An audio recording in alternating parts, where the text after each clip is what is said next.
ভয় প্রাপ্ত হয় তবে তার পরাজয় হয়।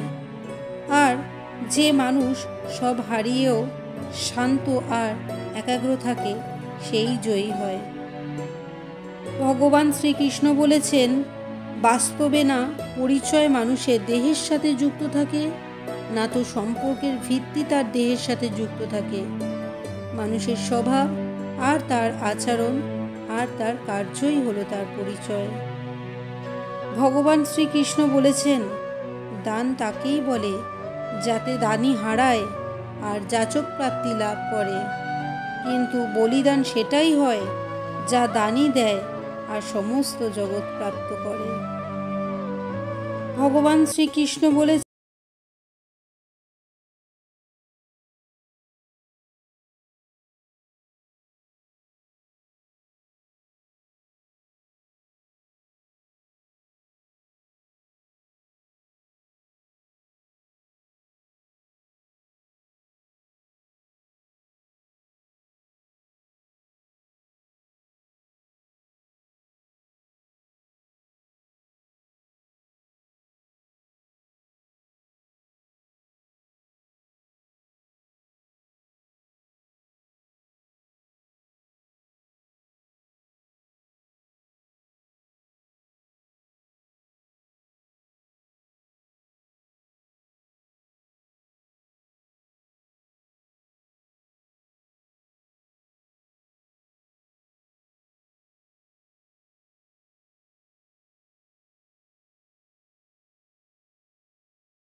আবদ্ধ করে, প্রেম ধর্ম আর মোহ অধর্ম।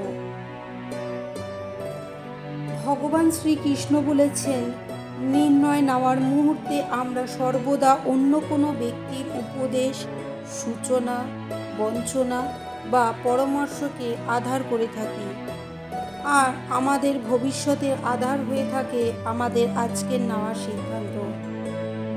তাহলে কি আমাদের ভবিষ্যৎ অন্য ব্যক্তির পরামর্শ, অন্য কোনো ব্যক্তির দেওয়া উপদেশের ফল? তবে কি আমাদের সম্পূর্ণ জীবন অন্য কোনো ব্যক্তির বুদ্ধির পরিণাম? আমরা কখনো বিচার করেছি? সবাই জানে যে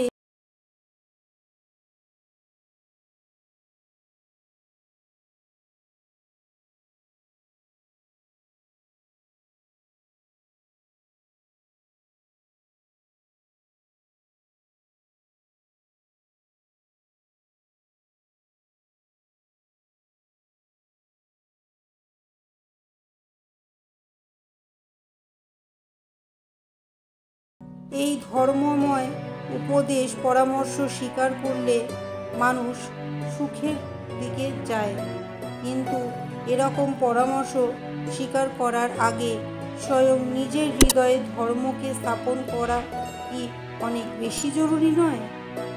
স্বয়ং বিচার করুন। ভগবান শ্রীকৃষ্ণ বলেছেন, মানুষের সব সম্পর্কের আধার হলো প্রত্যাশা।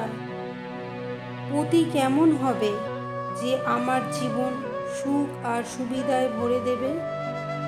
পত্নী কেমন হবে যে সর্বদা আমার প্রতি সমর্পিত থাকবে? সন্তান কেমন হবে যে আমার সেবা করবে, আমার আদেশ মেনে চলবে?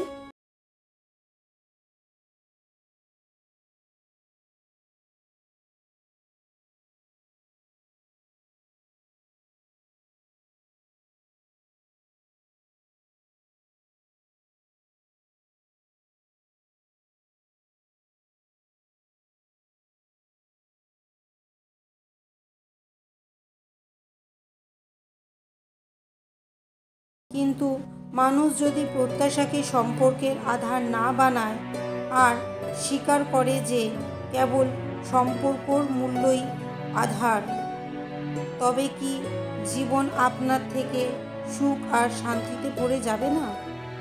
স্বয়ং বিচার করে দেখুন। ভগবান শ্রীকৃষ্ণ বলেছেন, যখনই মানুষের জীবনে কোনো বিরূপ পরিস্থিতি আসে, মানুষ তখনই ঈশ্বরের কাছে প্রার্থনা করে, ঈশ্বরের সম্মুখীনে মিনতি করে যেন সে পরিস্থিতি থেকে নিস্তার পায়। কিন্তু এই প্রার্থনার বাস্তবিক রূপ কেমন হয়, সেটা কি আমরা কখনো বিবেচনা করেছি?